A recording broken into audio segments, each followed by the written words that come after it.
Praise the lord అండి. అందరికీ ప్రభునామంన అందరికీ శుభములు. ఇప్పుడు ఇది మీ కళ్ళ ముందు ఒక మనీ ప్లాంట్ తీగలా కనిపిస్తుంది కదండి.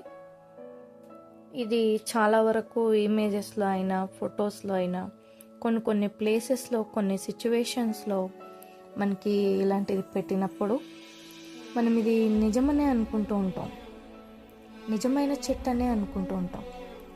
కానీ ఇది దగ్గరకు వచ్చి చూసినప్పుడు ఇది నిజమైన చెట్టు కాదు, కానీ మనకు అది తెలీదు. మరి ఆ విషయంలోకి వస్తే మన కళ్ళు మనల్ని మోసం చేస్తున్నాయా, మనమే మోసపోతున్నామా? ఏది మనము కరెక్ట్గా చెప్పలేము. అలాగే కొన్నిసార్లు మన లైఫ్లోకి, మన జీవితంలోకి కొందరు మనుషులు వస్తూ ఉంటారు.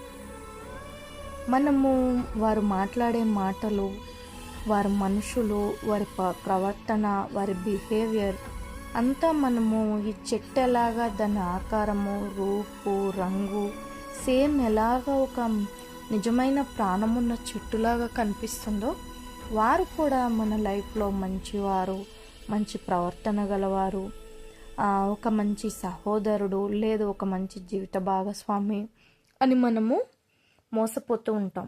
మన కళ్ళే మనల్ని మోసం చేస్తూ ఉంటాయి, కానీ అది ఎంత మాత్రమో నిజం కాదు.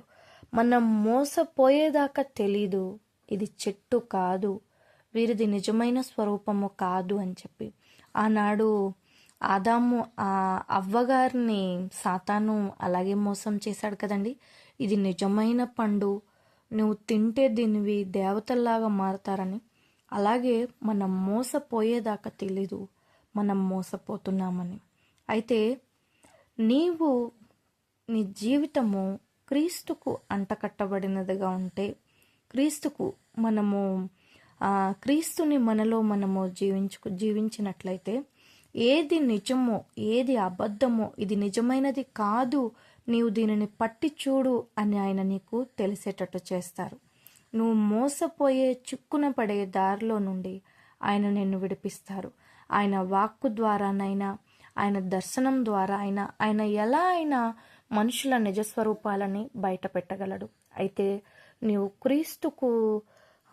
క్రీస్తుతో నీవు అంటకట్టబడిన దానివై ఉంటే ఖచ్చితంగా నీవు నీ కుటుంబము ఆశీర్వదించబడిన స్థితిలో ఉంటుంది.